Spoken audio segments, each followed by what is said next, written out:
नमस्कार. मागच्या वेळेला आपण माहिती तंत्रज्ञान कायदा 2000 च्या बाबतीमध्ये विस्तृत चर्चा केली. त्यामध्ये आपण बघितलं होतं की इलेक्ट्रॉनिक्स गव्हर्नन्स कशा पद्धतीने काम करतात माहिती तंत्रज्ञान कायद्यामध्ये. म्हणजे त्याच्यामध्ये आपण हे बघितलं होतं की डिजिटल सही निर्माण कशी करायची, डिजिटल सहीची पडताळणी कशी करायची, डिजिटल सहीचं प्रमाणपत्र कशा पद्धतीने द्यायचं, डिजिटल सहीचं प्रमाणपत्र कोण देईल, डिजिटल सही प्रमाणपत्राची पडताळणी कोण करेल, डिजिटल सही प्रमाणपत्र रद्द कशा पद्धतीने केल्या जाईल, है ना. सुरक्षा विषयक मार्गदर्शक तत्वे आपण बघितले. त्यानंतर माहिती व्यवस्थापनावर आपण चर्चा केली. संवेदनशील यंत्रणा संरक्षण कशा पद्धतीने राहील, डाटा बॅकअप आणि ऑफसाईड ऑफ दी रिटेनन्स म्हणून आपण त्याला ते कशा पद्धतीने आपल्याला करता येईल, हार्डवेअर आणि सॉफ्टवेअरची जी काही आपण देखभाल करतोय ती कशा पद्धतीने करायची, अपराध आणि दंड कशा पद्धतीने राहील, अपराध केल्यानंतर त्याला दंड कशा पद्धतीने दिला जाईल. त्याचप्रमाणे आपण हे सुद्धा बघितलं की माहिती तंत्रज्ञान कायद्यातील चाचेगिरी आणि बौद्धिक संपदा अधिकार काय आहे यावर पण आपण चर्चा केली. आज आपण बघूया सायबर नियम कायदा. आता सगळ्यात अतिशय महत्त्वाचं म्हणजे की सगळ्यात पहिल्यांदा विल्यम गिब्सन नावाच्या एका ऑथरने म्हणू किंवा लेखकाने म्हणू, न्यूरो मॅनर्सर या कादंबरीमध्ये सर्वप्रथम सायबर स्पेस नावाचा उल्लेख केला किंवा या शब्दाचा उल्लेख केला. आता सायबर स्पेस म्हणजे संगणक आणि त्या भोवतालचे जग होय असं त्या विल्यम्स गिब्सन नावाच्या लेखकाने आपल्या स्वतःच्या कादंबरीमध्ये न्यूरो मॅनर्सर नावाचा हा शब्द यूज केला. म्हणजे पहा, सायबर स्पेस हा शब्द कसा आलेला, बरोबर. आणि तेव्हापासनं म्हणजे असं घेतण्यात आलं की बा सायबर स्पेस म्हणजे संगणक आणि त्या भोवतालीचं संपूर्ण जग. अलीकडे मोठ्या शहरामध्ये जे काही बऱ्याच प्रमाणामध्ये सायबर कॅफे जे काही निघालेले आहेत, जसे की टेलिफोन STD मध्ये जे बूथ्स तयार करण्यात आले असतील व त्यावर STD सेवा सुद्धा उपलब्ध करण्यात आलेल्या असतील. आता सायबर कॅफेमध्ये कसं असणार की सेवा मूल्य देऊन इंटरनेटची सुविधा आपल्याला उपभोगता येते, बरोबर आहे ना. गिब्सनने जे सायबर स्पेसच्या जगाला दिलेली जी काही संकल्पना आहे ती वास्तविक ठरत आहे. कारण का की सर्वसामान्याच्या जीवनामध्ये जे काही लोक आपला जे काही व्यापार आणि व्यवहार करतात किंवा एक दुसऱ्याशी जे काही संवाद साधतात किंवा काम करतात किंवा खेळतात किंवा नियम तोडतात, तसेच हे सगळं सायबर स्पेसमध्येही करू शकतात. मग सायबर स्पेसच्या बाबतीमध्ये असे सांगणे कठीण होईल किंवा आपण असं म्हणू शकतो की म्हणणे कठीण आहे असं म्हणू शकतो की सत्य परिस्थितीत खोट्या बाबींचा पाठपुरावा करणे की खोट्या परिस्थिती वास्तविक बाबीच्या मागोमाग जातात किंवा सत्य परिस्थिती आणि खोट्या बाबीत किंचित फरक असतो, तीच बाब सायबर स्पेसला लागू पडते.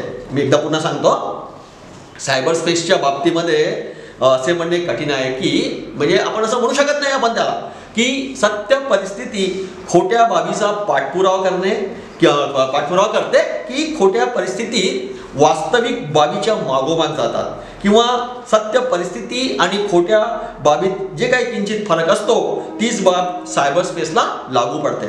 मग आपण असं बघूया की नेमकं सायबर स्पेस म्हणजे काय किंवा सायबर नियम म्हणजे नेमकं काय. सायबर स्पेस किंवा सायबर नियमाची आपल्याला आवश्यकता आहे.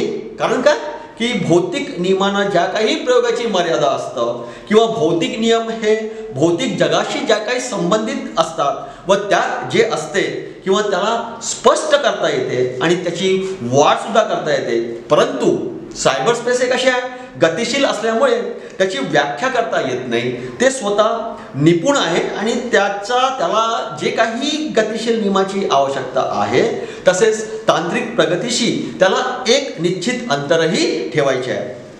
म्हणजेच आपण असं म्हणू शकतो की सायबर स्पेस हे वास्तविक सत्य परिस्थितीचे जग आहे आणि हे ऐकूनच नवीन जग आहे आणि नवीन जगासाठी नवीन नियमाची काय असते, आवश्यकता असते. कारण काय की या नवीन जगासाठी नियम अस्तित्वात आहेत काय किंवा या नवीन नियमामध्ये जगामध्ये जुने नियम अंमलात आणायचे काय किंवा ज्या काही जुन्या नियमामध्ये दोष आहे किंवा नियम बनविण्यासाठी जे काही दोष आहेत असंही म्हणता येणार नाही. त्याचं कारण हे की सायबर स्पेस, ईमेल्स आणि ई कॉमर्स या पुढील क्रिया आहेत. याने सगळ्यात महत्त्वाचं म्हणजे काय की सायबर स्पेसच्या जर का आपण समोर गेलो तर मग ईमेल्स आणि ई कॉमर्स येईल, बरोबर. आणि सायबर नियम आणि या ज्या काही क्रिया आहेत त्या नियमितपणे चालवण्यासाठी मागच्या किंवा आवश्यक आहेत. उदाहरणार्थ आपण असं म्हणू शकतो की डोमेनची नोंदणी, धारणा शक्तीचा विकास, धाडसी भांडवल निधी, वेब डिझायनिंग, वेब होस्टिंग इत्यादी मागल्या आणि पुढच्या क्रिया ज्या दोन्हाला कशा आहेत पुरस्कारात म्हणजे परस्परांना पूरक आहेत आणि सायबर इंजिनला सायबर स्पेस पुढे ढकलता येणार नाही. म्हणजेच असं होईल की सायबर स्पेस हे कसं आहे माध्यम आहे आणि ज्यात हार्डवेअर आणि सॉफ्टवेअर हे मनुष्य याच्यावर परस्पर काय करत असतात, क्रिया करतात. मग आपण असं बघूया की सायबर स्पेसमध्ये खाजगी किंवा आंतरराष्ट्रीय कायदा काय म्हणतो है ना. Private international law in cyber space. आता आपण असं बघूया की जे काही सायबर स्पेस आहे हे असे नवीन जग आहे, तरी त्याच्यात व्यक्तीच काम करत असतात, बरोबर आहे की नाही. ज्याला आपण सायबर नागरिक म्हणतो है ना. मग सायबर स्पेसमध्ये जे काही व्यक्तीचे अधिकार आणि जी काही जबाबदारी असेल ती ओळख करून देण्यासाठी सायबर कायदे आवश्यक आहेत. जर नागरिकांना अधिकार असतील तर कर्तव्य असायलाच पाहिजे, प्रश्नच नाही. जर मी काय म्हणता की जर का एखाद्या नागरिकाला किंवा नागरिकांना किंवा समाजामध्ये नागरिकांना जर का अधिकार असतील तर कर्तव्य असायलाच पाहिजे. आणि सायबर स्पेसमध्ये कसं होतं की नियमित व नियंत्रित करण्यासाठी सायबर कायद्याची कायदा आपल्याला आवश्यकता आहे, ज्यामुळे व्यक्तीचे जे काही अधिकार असतील आणि जबाबदारी जी काही असेल या सगळ्यांचं मर्यादेचं उल्लंघन होणार नाही. असे शक्य झाले तर ती परिस्थिती सुधारण्यासाठी कायदेशीर पावले आपल्याला काय करावं लागतील, उचलता येतील. आपण असं म्हणू शकतो की सायबर स्पेस ही एक बाजारपेठ आहे किंवा बाजाराचे एक ठिकाण आहे आणि ज्यात सूचनांची खरेदी विक्री होते. जर एखादा वाद निर्माण होत असेल तर ते वाद निवारण यंत्रणा खाजगी आंतरराष्ट्रीय कायद्याद्वारे काय केलं जातं, पुरवली जातं. आणि सामान्य संकल्पनेमध्ये जे काही खाजगी किंवा आंतरराष्ट्रीय कायदा ही कायद्याची अशी शाखा आहे की त्यावेळी ती सक्रिय होतं आणि तेव्हा किंवा जेव्हा देशी न्यायालय हे विदेशी तत्वाशी जेव्हा संबंधित राहील किंवा त्याचे दावे बघत असतील तेव्हा सायबर स्पेस हे गतिशील स्पेस आहे, म्हणून त्याला गतिशील उपचाराची सुद्धा तितकीच आवश्यकता आहे. मग आपण असं बघूया की वैध ओळख काय आहे, ज्याला आपण लीगल आयडेंटिटी म्हणू है ना. म्हणजे सायबर स्पेस एक हे असं ठिकाण आहे की ज्याला विशिष्ट भौगोलिक परिक्षेत्रामध्ये बांधता येत नाही किंवा सायबर स्पेसमध्ये राहणारी प्रत्येक व्यक्ती त्या समाजाचा एक भाग आहे, ज्याला आपण नेटिझन म्हणून ओळखले जातो. आता नेटिझन म्हणजे काय, आता नेटिझन म्हणजे अशी व्यक्ती की जिचे भौतिक अस्तित्वच नाही आहे आणि ती एक स्वतंत्र व वेगळे अस्तित्व असणारी अनोळखी व्यक्ती असते. त्याला स्थिर किंवा भौगोलिक क्षेत्रामध्ये ऐक्यता नसतेच. ती सायबर स्पेसमध्ये एका स्थानावरून दुसऱ्या स्थानावर जात असतं आणि सायबर स्पेसच्या वास्तविक जगामध्ये जे काही नेटिझन्स असतात ज्याला आपण काय म्हणू, प्रत्यक्ष नागरिक नाही, परंतु आपणाला ज्या काही नागरिकांसाठी सायबर नियमाची आवश्यकता आहे. मग असं बघितलं जाईल की अनेक राष्ट्रांनी सायबर नियमाशी संबंधित जे काही कायदे केले आहेत ते त्यांच्या देशातील नागरिकांना लागू आहेत, बरोबर आहे. आणि सगळ्यात महत्त्वाचं म्हणजे काय झालं की नेटिझम जेव्हा लागू होत नाही, म्हणजेच नेटिझमची जी काही वैध ओळख राहत नाही ती बाब विचारात घेण्यासाठी आहे. ती नेटिझम दुसऱ्या राष्ट्रांच्या सायबर नियमांना तोडू शकतो, मात्र त्याच्या विरुद्ध काही कारवाई आपल्याला करता येत नाही. आता मी तुम्हाला पुन्हा एकदा सांगतो की अनेक राष्ट्रांनी ज्या काही सायबर नियमाशी संबंधित कायदे केले आहेत आणि ते त्याच्या देशातील नागरिकांनाच लागू होतील किंवा लागू आहे, नेटिझनला लागू होत नाही. त्याचं कारण म्हणजे नेटिझनची जी काही वैध ओळख राहत नाही ही बाब विचारात घेण्यासारखी आहे. ही नेटिझम दुसऱ्या राष्ट्राच्या सायबर नियमांना तोडू शकतो, मात्र त्याच्या विरुद्ध काहीही कारवाई करता येत नाही. मग आपण जर का थोडंसं बघतो म्हटलं तर मग सायबर कायद्याची काय व्याख्या काय आहे ना, ज्याला आपण डेफिनेशन म्हणतो. मग सायबर कायदा असा कायदा आहे की जो सायबर क्रियांच्या ज्या काही व्यवहार असतील ते नियंत्रित करण्यात आणि सायबर स्पेसमध्ये सुरक्षा नियंत्रित करण्यासाठी आवश्यकता आहे. आता हा कायदा 2 मार्गांनी तयार होतो. पहा मी काय म्हणतो, हा जो कायदा आहे हा 2 मार्गांनी तयार होतो. त्यातला पहिला मार्ग म्हणजे कायदा करण्याचा अधिकार असलेली यंत्रणा. कायदा करण्यात येणारी जी काही यंत्रणा असेल ती यंत्रणा किंवा समिती स्थापन करून, म्हणजे नाहीतर मग आपण काय करावं लागेल, एखादी कमिटी फॉर्म करावं लागेल आणि तो कायदा आपल्याला ठेवावा लागेल. आणि दुसरा मार्ग म्हणजे एखाद्या खटल्याच्या अध्ययनामध्ये केलेली नवीन सुधारणा करून एखाद्या खटल्याच्या अध्ययनावरून कायदा, म्हणजे असा कायदा जो एखाद्या न्यायालयाअंतर्गत पूर्वी चाललेल्या खटल्यात न्यायाधीशाने दिलेल्या निर्णयावर तयार होतं ना असं की एखाद्या वेळेस एखादी खटला चालतोय आणि न्यायाधीश त्या खटल्यावर एखादे निर्णय देतो आणि त्या निर्णय जो काही तो देईल तो निर्णय सर्वभूत असेल, सर्वांच्यासाठी योग्य असेल, सर्वांच्या हिताचा असेल, सर्वांच्या प्रॉफिटचा असेल आणि तो कायदा मग नंतर जो काही न्यायाधीश जे काही निर्णय देईल त्या कायद्यावर किंवा त्या खटल्यावर जो काही निर्णय देईल म्हणजेच नेमका काय होणार, तो कायदा निर्माण होणार. मग सायबर गुन्हे थांबवण्यासाठी कुठले कुठले कायदे आपण बघितले तर एक म्हणजे माहिती तंत्रज्ञान कायदा जे आपण मागच्या वेळेस शिकलेलो बरोबर, आणि माहिती तंत्रज्ञान कायदा 2008.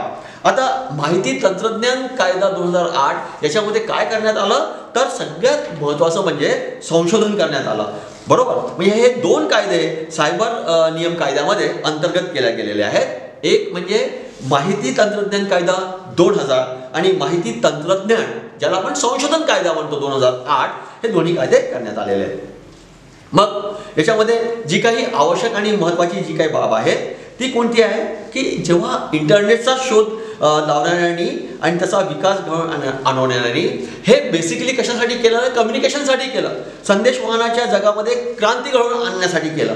मात्र त्यांच्या लक्षात आलं नाही की इंटरनेटच्या गुन्हेगारी कृत्यासाठी गैरवापर होईल व त्यासाठी अशा गुन्हेगारी कृत्यांच्या नियंत्रणासाठी नियमाची किंवा कायद्याची आवश्यकता भासेल किंवा कायदे निर्माण करावे लागेल, है ना, बरोबर आहे ना. म्हणजे इंटरनेटचा शोध लागला हे एक चांगलं संदेशवहनाच्या उपयोगासाठी आणण्यासाठी, परंतु जेव्हा हा शोध लागला तेव्हा त्यांना सुद्धा असं वाटलं नाही की याच्यामध्ये खूप मोठ्या प्रमाणे गुन्हेगारी आणि वाईट कृत्य किंवा गैरवापर खूप मोठ्या प्रमाणामध्ये होईल आणि त्यासाठी आपल्याला कायदे करावे लागतील. इंटरनेटच्या निनावी स्वरूपामुळे इंटरनेटमध्ये जे काही गुन्हेगारी कृत्याचे प्रमाण वाढत आहे, बुद्धिमान व्यक्तीसुद्धा इंटरनेटचा दुरुपयोग करीत आहेत. त्यामुळे भारतामध्ये पर्टिक्युलर सायबर कायद्याची आवश्यकता भासत आहे. आता सायबर कायद्याची गरज आणि महत्त्व का आलेलं पहा, मी काय म्हणतात की सायबर कायद्यामध्ये कायद्याची गरज आणि महत्त्व का आलं तर त्यातलं सगळ्यात पहिलं आणि सगळ्यात महत्त्वाचं म्हणजे न्यायालयाच्या अधिकार क्षेत्राची मर्यादा अपरिभाषित असल्यामुळे न्यायालयाला अधिकार क्षेत्राची मर्यादा अपरिभाषित असल्यामुळे याला गरज आणि महत्त्व आलं. तर त्याच्यामध्ये काय झालं की सायबर स्पेसमध्ये न्यायालयाच्या जी काही अधिकार क्षेत्राची जी काही सीमा होती किंवा कार्यकक्षा जी होती ती अपरिभाषित असल्यामुळे सायबर कायदे अनिवार्य झाले. हां है ना. आणि कारण न्यायालयीन अधिकार क्षेत्रातील कायदे सायबर स्पेसमध्ये लागू पडत नाही म्हणून तिचे सायबर कायद्याची आवश्यकता निर्माण झाली. दुसरा प्रकारचं का गरज आणि महत्त्व आलं तर गुन्ह्याचं कसं आहे, विचित्र स्वरूप आहे. आता सायबर गुन्ह्याचे जे काही स्वरूप आहे हे विचित्र स्वरूपाचे असते असं म्हटलं जातं. म्हणजे सामान्य प्रकाराच्या गुन्ह्यापासून भिन्न स्वरूपाचे किंवा विचित्र स्वरूपाचे गुन्हे म्हणजे जे काय तर जे सायबर चोरी किंवा विध्वंसन, वस्तूची बेकायदेशीर ने-आण करणे किंवा जोरदार हल्ला करणे इत्यादी असू शकतात. आणि अशा प्रकारच्या धोक्यापासून जे काही सायबर जगाला सुरक्षित ठेवण्यासाठी व सायबर जगाचं संरक्षण करण्यासाठी या कायद्याची आवश्यकता मोठ्या प्रमाणामध्ये आपल्याला दिसून येते. गुन्ह्याची ओळख करण्यासाठी आवश्यक आहे कौशल्य. म्हणजे गुन्ह्याचे जे काही गंभीर स्वरूप लक्षात घेता गुन्ह्याचे स्वरूप ओळखण्यासाठी कुशल कर्मचाऱ्याची आवश्यकता आहे आणि अशा प्रकारच्या गुन्ह्याची ओळख अकुशल व्यक्ती करू शकत नाही. त्या कारणाने गुन्ह्याची ओळख करण्यासाठी जी काही आवश्यकताची जी कौशल्य आहे म्हणून सायबर कायद्याची गरज आणि महत्त्व आम्हाला दिसून येतं. आता सायबर स्पेसमध्ये जी काही सूक्ष्मता आहे, आता सायबर स्पेस हा स्पर्श करता येत नाही, है ना, बरोबर आहे. सायबर स्पेसला स्पर्श करता येतं का? नाही. ते फार सूक्ष्म आहे, अतिशय सूक्ष्म आहे, आणि म्हणजे त्याला एका चौकटीत सुद्धा आपल्याला बांधता येत नाही. म्हणून सायबर स्पेसची जी काही अतिसूक्ष्मता आहे ती आपल्याला संबंधित कायदे करण्यासाठी भाग पडते. बौद्धिक संपत्तीची जी काही चाचेगिरी आहे ते सुद्धा आपल्याला दिसून येतं. म्हणजे एकंदरीत चाचेगिरी किंवा वाङ्मयांचं जे काही वाङ्मय चौर्य जे आहे किंवा चोरी जे आहे हे समाजाचं एक शत्रू आहे, आणि ही बाब सिद्ध झाली आहे की त्यामुळे हे कृत्य लोकांच्या कौशल्यासाठी नष्ट करतं, आहे ना. जे काही कौशल्य असेल, स्किल असेल ते नष्ट करतं. कारण की योग्यता ही फार मौद्रिक स्वरूपामध्येच लाभदायक राहत नाही, तर संगीत, उद्योग आणि इतर ज्या काही बौद्धिक रचना असेल किंवा विशेष कौशल्य उद्योग असेल, हे सर्व क्षेत्रे सर्व चाचेगिरीचे दुष्परिणाम भोगत असतात, आणि या सर्व कारणामुळे कायद्याची आम्हाला गरज दिसून येतात. माहितीची वास्तविकपणे चोरी होतं, बरोबर आहे.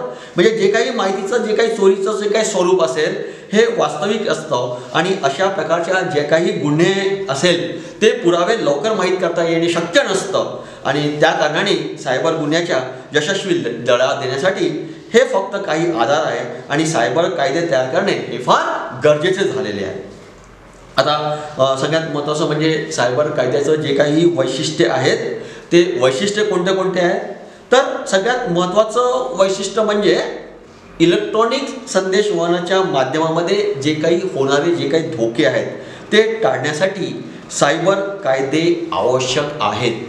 मी तुम्हाला पुन्हा एकदा सांगतो की सायबर कायद्याचं सगळ्यात महत्त्वाचं वैशिष्ट्य कोणतं आहे, तर इलेक्ट्रॉनिक्स संदेशवहनामध्ये किंवा माध्यमाने होणारे जे काही धोके आहेत ते टाळण्यासाठी सायबर कायद्याचं महत्त्व खूप मोठं आहे.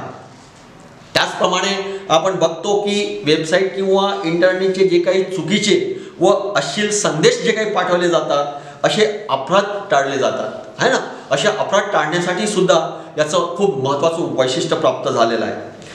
त्याचप्रमाणे कोणत्याही व्यक्तीला दुसऱ्याचं चॅटिंग करून किंवा कोणतीही बातमी प्रकाशित करून धोका देता येत नाही.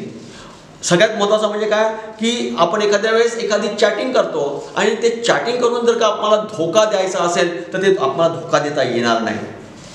त्याचप्रमाणे आपण बँकेचे जे काही ATMs किंवा क्रेडिट कार्ड हा चुकीचा वापर करून दुसऱ्याचे पैसे काढण्याविरुद्ध सुद्धा आपल्याला त्याच्यावर कारवाई करता येतं. हा एक खूप मोठ्या प्रमाणामध्ये हा एक फायदा आहे.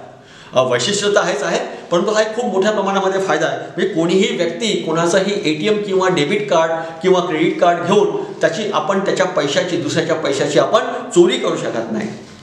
इंटरनेटवर कायदेशीर कृत्य करण्याविरुद्ध कठोर कारवाई करता येतं, नक्कीच भेटतं. आपण आता बघतोय की CCTV कॅमेरेज आपण लावल्या जातात, बरोबर. CCTV कॅमेराजमुळे आपल्याला काय भेटतं की जर का एखाद्याने एखादी गुन्हा केला असेल तर तो गुन्हा आपल्याला दिसून येतो. इंटरनेट कॅफेच्या माध्यमाने जे काही अवैध व्यापार चालवले जातात त्याच्यावर सायबर कायद्याने बंदी घालता येते, है ना, बरोबर आहे ना. ज्या काही कॅफेमध्ये आंतरराष्ट्रीय किंवा देशात किंवा आंतरराष्ट्रीयमध्ये जे काही गुन्हे घडवले जातात त्याच्यावर सुद्धा आपल्याला कंट्रोल करता येतं आणि बंदी सुद्धा घालता येतं. सायबर दहशतवादातून लोकांची सुटका करण्यासाठी सायबर कायदे तयार करण्यात आले आहेत, है ना. सायबर दहशतवाद आता हा एक निर्माण झालेला आहे, है ना. तुम्ही बघा ना, एखाद्या वेळेस समजा एखाद्या कोणाचा फोन आला तर आपण फोन उचलत नाही, अनोळखीचा फोन आपण तर कधीच उचलत नाही. त्याप्रमाणे आपल्याला सांगितलं जातं की या नंबरचे फोन्स कधीही उचलायचे नाही. बँक कधीही तुम्हाला तुमचा नंबर मागत नाही, कारण की ऑलरेडी बँकेमध्ये तो नंबर असतो तुमच्या नावाच्या सोबत. बँक अकाउंट्समध्ये तुमच्या नावाचं जे काही खातं असेल त्या खात्यामध्ये तुमचा नंबर असतो आणि त्यांना त्याची काही आवश्यकता नसते, ते तिथून बघता येतं त्यांना. म्हणून ते वारंवार सांगत असतात की या गुन्ह्यापासून आपल्याला जर का थांबायचं असेल तर आपल्याला काय करावं लागेल. समजा एखाद्याने कोणी आपल्याला समजा आपल्या अकाउंटचा बँकेच्या खात्याचा जर का नंबर विचारला असेल तर आपण खात्याचा नंबर कुणालाही द्यायचा नाही, किंवा एखाद्या वेळेस आपला डेबिट कार्डचा पिनकोड नंबर सुद्धा द्यायचा नाही. म्हणजे एकंदरीत काय झालं की हे जे दहशतवाद आहे त्यामधून लोकांची जी काही सुटका करायची आहे सायबर कायदे तयार करण्यात आले आहेत. तांत्रिक माध्यमांच्या साह्याने होणाऱ्या अपराधाचे प्रमाण कमी करणे. सगळ्यात महत्त्वाचं वैशिष्ट्य काय आहे की हा कायदा का आला, हा नियम का आला, तर सगळ्यात महत्त्वाचं म्हणजे जे काही तांत्रिक माध्यम जे आहे आणि त्याच्या साह्याने जे काही अपराध आपल्याकडे होते आहेत त्या संपूर्ण अपराधावर त्या संपूर्ण अपराधाला कंट्रोल करण्यासाठी, म्हणजे अपराध होऊ नये यासाठी सायबर नियम किंवा सायबर कायदा हा अस्तित्वात आला. Okay then, thank you.